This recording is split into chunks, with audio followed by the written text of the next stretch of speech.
नमस्कार।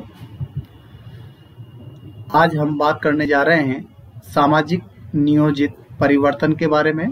यह BA part प्रथम का द्वितीय प्रश्न पत्र है। इसे प्रस्तुत करता है श्री मूलचंद, सहायक आचार्य समाजशास्त्र, श्री प्रताप सिंह बारहट, राजकीय महाविद्यालय शाहपुरा, जिला भीलवाड़ा। नियोजित सामाजिक परिवर्तन, जिसमें सीमित साधनों का इस प्रकार विवेकपूर्ण ढंग से उपयोग किया जाता है कि अधिकतम लाभ की प्राप्ति और इच्छित लक्ष्यों की पूर्ति हो सके।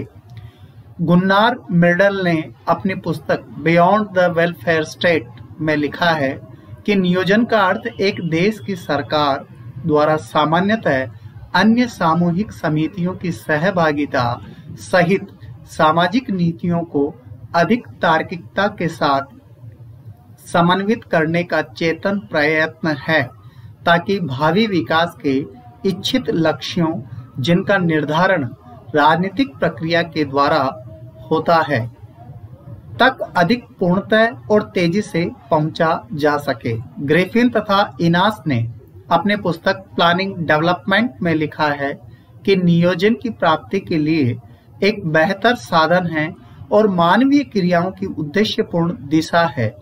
लार्विन ने अपनी पुस्तक टाइम फॉर प्लानिंग में लिखा है कि नियोजन साधारणतया मानवीय शक्ति को विवेक सम्मत तथा वांछनीय लक्ष्य को प्राप्त करने हेतु निर्देशित करने का एक प्रयास है। सारांश रूप में कहा जा सकता है कि नियोजन वह चेतन प्रयास है जिसके द्वारा वांछनीय लक्ष्यों को प्राप्ति हेतु सामूहिक रूप से कार्य किया जाता है। इसमें मानवीय क्रियाओं को एक निश्चित दिशा में मोड़ने का प्रयत्न किया जाता है। नियोजन के प्रकार के बारे में यदि हम बात करें तो इसके दो प्रकार हैं। पहला आर्थिक एवं द्वितीय सामाजिक नियोजन।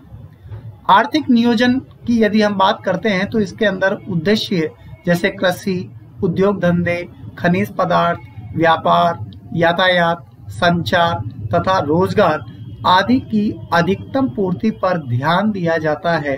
सामाजिक नियोजन के अंतर्गत आने वाले उद्देश्यों में शराबबंदी, मातृत्व तथा बाल कल्याण, पिछड़ी जातियों एवं जनजातियों का कल्याण आदि प्रमुख है।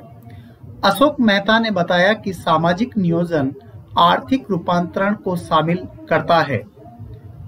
सामाजिक नियोजन एक ऐसी व्यापक अवधारणा है जिसमें आर्थिक नियोजन को शामिल करता है। तरलोक सिंह ने बताया कि नियोजन के उद्देश्य आर्थिक और सामाजिक दोनों हैं तथा ये दोनों परस्पर संबंधित है। योजना आयोग के अनुसार नियोजन वास्तव में सुपरिभाषित सामाजिक लक्ष्यों की दृष्टि से अधिकतम लाभ उठाने हेतु अपने साधनों को संगठित करने एवं उपयोग में लाने की पद्धति है। सोच विचार कर प्रयत्न पूर्वक निश्चित उद्देश्यों को लेकर किसी समाज के विभिन्न पक्षों या सामाजिक जीवन के विभिन्न पक्षों या सामाजिक जीवन के विभिन्न पहलुओं को बदलना ही नियोजित सामाजिक परिवर्तन है। इसमें तीन बातें होती है। एक, सामाजिक नीति के अनुरूप निश्चित सामाजिक लक्ष्य। दूसरा, इन लक्ष्यों की प्राप्ति हेतु उपलब्ध साधनों के अनुरूप कार्यक्रम या योजना। और तीसरा, लक्ष्यों के अनुरूप सामाजिक परिवर्तन लाने हेतु योजना का क्रियान्वयन करना। नियोजित सामाजिक परिवर्तन की विशेषताएं प्रकट होती है, जिसमें सामाजिक नीति के अनुरूप ही नियोजित परिवर्तन लाने का प्रयत्न किया जाता है। अर्थात नियोजित सामाजिक परिवर्तन तभी संभव है जब समाज की नीति के अनुरूप हो। इस नीति का निर्धारण राज्य के द्वारा किया जाता है। दूसरा, सामाजिक लक्ष्यों के अनुरूप समाज को बदलने की दिशा में यह एक संगठित प्रयास है। यह कुछ व्यक्तियों से संबंधित न होकर समाज के काफी बड़े वर्ग से संबंधित है। यहाँ केवल एक समूह की बात नहीं हो रही है, बल्कि बहुत बड़ा समूह है, व्यापक समूह की हम बात करने जा रहे हैं, चूंकि नियोजित सामाजिक परिवर्तन बड़े समूह से संबंधित होता है। चौथा, यह शांतिपूर्ण एवं संगठित साधनों से समाज को बदलने का प्रयत्न है। पांचवा, नियोजित सामाजिक परिवर्तन का रूप अलग अलग समाजों में भिन्न भिन्न होता है। देखिए, अमेरिका में वहां नियोजित सामाजिक परिवर्तन का रूप अलग है और भारतीय समाज में नियोजित सामाजिक परिवर्तन का रूप अलग होगा। इसमें वे सभी परिवर्तन सम्मिलित हैं जिनमें सामाजिक संरचना प्रत्यक्ष एवं अप्रत्यक्ष रूप में प्रभावित होती है। यह जीवन के सभी पक्षों से संबंधित होता है, न कि एक पक्ष से। नियोजित सामाजिक परिवर्तन सामाजिक मूल्यों के विपरीत होता है तो वह सफल नहीं हो सकता, क्योंकि सामाजिक मूल्यों के अनुरूप यदि है तो ही सक्सेस हो सकता है। यहाँ थोड़ा सा परिवर्तन की संभावना है। सरकार द्वारा नियोजित परिवर्तन लाया जाता है, यद्यपि गैर सरकारी संगठनों द्वारा भी परिवर्तन लाया जाता है। नियोजित सामाजिक परिवर्तन के 4 प्रमुख उद्देश्य हैं: समाज कल्याण, सामाजिक पुनर्निर्माण, सामाजिक स्थायित्व, व्यक्तित्व का संवर्धन या विकास। स्पेंसर तथा काम्ट के अनुसार नियोजित सामाजिक परिवर्तन का मुख्य लक्ष्य सामाजिक पुनर्निर्माण के कार्यक्रम को क्रियाशील रखने से है, जिसके निम्नलिखित उद्देश्य हैं: समाज के सभी लोगों को आजीविका कमाने और आत्म विकास के समान अवसर उपलब्ध कराना, अविकसित क्षेत्र के विकास का प्रयत्न करना और वहां के लोगों के लिए शिक्षा, चिकित्सा, आवास एवं अन्य आवश्यक वस्तुओं की व्यवस्था करना तथा आर्थिक असमानता को दूर करना। तीसरा, समाज के पिछड़े वर्गों एवं शारीरिक व मानसिक रूप से कमजोर लोगों के उत्थान के लिए विभिन्न कार्यक्रम बनाकर उन्हें क्रियान्वित करना। चौथा, समाज में अज्ञानता, अशिक्षा, गरीबी, बेकारी एवं बीमारी को दूर करना। और पांचवा, समाज के सभी व्यक्तियों के लिए सामाजिक सुरक्षा की व्यवस्था करना। ग्रामीण समुदायों का विकास एवं पुनर्निर्माण भी नियोजित परिवर्तन का प्रमुख उद्देश्य है। बोटोमोर के अनुसार नियोजित सामाजिक परिवर्तन का उद्देश्य मानवीय स्वतंत्रता एवं बौद्धिकता में विकास करना है, जिसके लिए समाज शास्त्रीय ज्ञान अधिक महत्वपूर्ण हो सकता है। भारत में न्याय, स्वतंत्रता, समानता एवं बंधुत्व के महत्वपूर्ण लक्ष्यों को ध्यान में रखकर नियोजित सामाजिक परिवर्तन लाने की दृष्टि से अनेक प्रयत्न किए गए हैं। अब यहाँ सवाल उठता है कि आखिर नियोजित सामाजिक परिवर्तन की आवश्यकता क्यों महसूस हुई, इसका महत्व किस रूप में है। तो हम कह सकते हैं कि भारत विशाल देश है, यहाँ पर अलग अलग धर्म के लोग हैं, अलग अलग रीति रिवाज अपनाते हैं। इसके साथ ही विभिन्न क्षेत्रों में नियोजित सामाजिक परिवर्तन का महत्व देखा जा सकता है। नंबर 1, आर्थिक क्षेत्र में भारत एक कृषि प्रधान देश होते हुए भी कृषि क्षेत्र में बहुत पिछड़ा हुआ है। यहाँ विभिन्न वर्गों में तनाव की स्थिति पाई जाती है। गरीब एवं अमीर के बीच बढ़ती खाई, बेकारी, निर्धनता, गंदी बस्तियां, औद्योगिक असुरक्षा तथा श्रमिकों एवं स्त्री बच्चों का शोषण आदि कुछ ऐसी समस्याएं हैं जिनका समाधान नियोजित सामाजिक परिवर्तन द्वारा ही संभव है। आर्थिक क्षेत्र में पाई जाने वाली विभिन्न समस्याओं के निवारण और देश को आर्थिक दृष्टि से उन्नत करने के लिए नियोजित सामाजिक परिवर्तन आवश्यक है। कुटीर उद्योग धंधों के विकास की दृष्टि से भी नियोजित परिवर्तन आवश्यक है। दूसरा, ग्रामीण पुनर्निर्माण के क्षेत्र में भी नियोजित सामाजिक परिवर्तन का विशेष महत्व है। आज ग्रामीण क्षेत्रों में अशिक्षा, अंधविश्वास, कुरीतियां, अस्वास्थ्यकर परिस्थितियां चिकित्सा सुविधाओं की कमी तथा आवश्यक भौतिक वस्तुओं का अभाव पाया जाता है।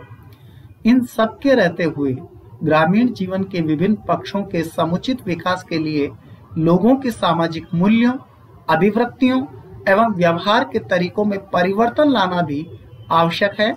यह सब कुछ नियोजित सामाजिक परिवर्तनों के द्वारा ही संभव है। समाज कल्याण की दृष्टि से भी भारत में नियोजित सामाजिक परिवर्तन का महत्व कम नहीं है। यहाँ अनुसूचित जनजातियों और पिछड़े वर्गों से संबंधित अनेक सामाजिक और आर्थिक समस्याएं पाई जाती है। इसमें अनुसूचित जातियों से संबंधित भी है। ये समाज के कमजोर वर्ग है जिन्हें सदियों से अभावमय स्थिति में जीवन बिताना पड़ा है। इनमें अज्ञानता और अनेक प्रकार के अंधविश्वास पाए जाते हैं। राज्य और विभिन्न स्वयंसेवी संगठनों के सक्रिय प्रयत्नों के बिना समाज के इतने बड़े वर्ग का कल्याण संभव नहीं है। इसके अलावा यहाँ मातृत्व एवं शिशु कल्याण, श्रम कल्याण, शारीरिक और मानसिक दृष्टि से असमर्थ लोगों के कल्याण, परिवार नियोजन तथा शिक्षा और स्वास्थ्य सुविधाओं को बढ़ाने की नितांत आवश्यकता है। देखिए, इसमें समाज कल्याण की दृष्टि से भी सामाजिक नियोजन की आवश्यकता है। भारत में जातिगत विशेषता रही है। यहाँ पर जनजातियां हैं, अनुसूचित जातियां हैं, पिछड़े वर्ग हैं, तो जो कि सदियों से अभावमय जीवन व्यतीत कर रहे हैं। ऐसे लोगों के लिए कल्याण के लिए सामाजिक नियोजन की आवश्यकता है। सामाजिक क्षेत्र में भी नियोजित सामाजिक परिवर्तन का महत्व है। यहाँ एक जाति और दूसरी जाति में सोशल डिस्टेंस, जातिवाद और अस्पृश्यता से संबंधित समस्याएं पाई जाती हैं। यहाँ कला और मनोरंजन के क्षेत्र में भी अधःपतन होता जा रहा है। अपराध, बाल अपराध, श्वेत वसन अपराध, आत्महत्या, सांप्रदायिकता, क्षेत्रवाद, भाषावाद, बेकारी, निर्धनता, युवा असंतोष एवं सामाजिक जीवन में भ्रष्टाचार आदि बढ़ते जा रहे हैं। इसके अतिरिक्त यहाँ पारिवारिक, सामाजिक, सांस्कृतिक और सामुदायिक विघटन के लक्षण भी दिखाई पड़ते हैं। इन सभी समस्याओं को सुलझाने के लिए नियोजित सामाजिक परिवर्तन ही एक प्रभावपूर्ण तरीका है। जनसंख्या नियंत्रण की दृष्टि से भी सामाजिक नियोजन का काफी महत्व है। भारत में 2001 की जनगणना अनुसार 102.70 करोड़ जनसंख्या थी, जो 2011 में 1.21 अरब हो चुकी है। भारत में जनसंख्या की वृद्धि बहुत तीव्र गति से हो रही है। इसलिए अनेक क्षेत्रों में महत्वपूर्ण उपलब्धि के बाद भी देश की स्थिति दयनीय है। विभिन्न क्षेत्रों में उल्लेखनीय प्रगति का लाभ जनसंख्या वृद्धि के कारण नगण्य हो जाता है। जब तक जनसाधारण परिवार नियोजन के कार्यक्रम को अपनाकर जनसंख्या की वृद्धि को रोकने में सहयोग नहीं देंगे, तब तक भारत में चलाए जा रहे अनेक आर्थिक, सामाजिक आदि नियोजित परिवर्तन के कार्यक्रमों के लक्ष्य भी प्राप्त नहीं हो पाएंगे। इसलिए जनसंख्या पर नियंत्रण तथा इससे संबंधित नीति चूंकि वर्तमान में भारत में बनी हुई है, लेकिन फिर भी जब तक जनमानस में यह बैठ जाएगा, परिवार नियोजन के कार्यक्रम को अपना लिया जाएगा, तो निश्चित रूप से जो है ये कार्यक्रम सफल हो पाएगा। नगर नियोजन। भारतवर्ष में कुछ नगर है जो नियोजित रूप से बसे हुए हैं। पिछले कुछ दशकों में नगर नियोजन तथा सामाजिक परिवर्तन के क्षेत्र में उल्लेखनीय कार्य हुए हैं।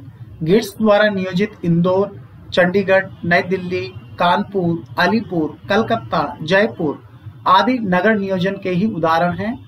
पुराने नगरों का पुनर्निर्माण तथा नए नगरों में अच्छे आवासीय मकान, बाग बगीचे, खेल कूद के मैदान, चौड़ी चौड़ी सड़कें, विद्यालय, महाविद्यालय, स्वास्थ्य केंद्र आदि का ध्यान रखा जाता है। जहां तक ग्रामीण नियोजन की बात की जाती है, तो भारत में आज भी 70% जनसंख्या गांवों में निवास करती है। नियोजित सामाजिक परिवर्तन में ग्रामों का नियोजन भी उतना ही महत्वपूर्ण है जितना नगरों का है। आधुनिक समय में ग्रामों के निर्माण में ज्यादातर उन सब सुख सुविधाओं का ध्यान रखा जाता है जो नगरों में होती है। आवासीय स्थानों का नियोजन, पीने के पानी की व्यवस्था, बिजली, नल, पाठशाला, खेतों की चकबंदी, पंचायत भवन, डाकघर, बैंक आदि का ध्यान ग्रामों के नियोजन में रखा जाता है। कहने का तात्पर्य यही है कि आज नियोजित सामाजिक परिवर्तन मानव समाज के लिए एक महत्वपूर्ण कार्यक्रम है और वर्तमान में यह 8 क्षेत्रों में प्रक्रिया चल रही है। बशर्ते कि जनता भी इन का सहयोग करे, साथ दे, तभी ये सफल हो सकेगी। आज तक बस इतना ही। बहुत बहुत धन्यवाद।